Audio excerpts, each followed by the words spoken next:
first thing I want to go ahead and do is get our oil gasket in place. Now if you notice here, see how you've got two sealing rings on this. Now the reason for that is you want to make sure that you have both those sealing rings facing in, so that you have the maximum amount. You basically want that individual lip that goes around the entire thing to be facing downward. And we're just going to work our gasket into place, similar to what we were doing earlier with the oil filter housing. I'm going to make sure that it's seated in there well. Let's see if I can get this close enough for you guys to see this.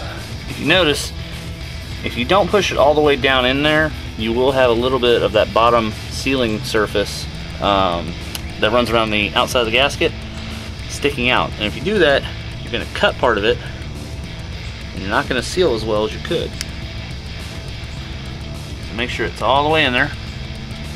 And we will set her down into place. Make sure that your strainer is down in here. Remember, I bought the separate one back when I was going to see about the eBay oil cooler. Now we are ready to tighten this guy back down. And we will proceed with bolting down, I should say, the oil cooler and filter housing.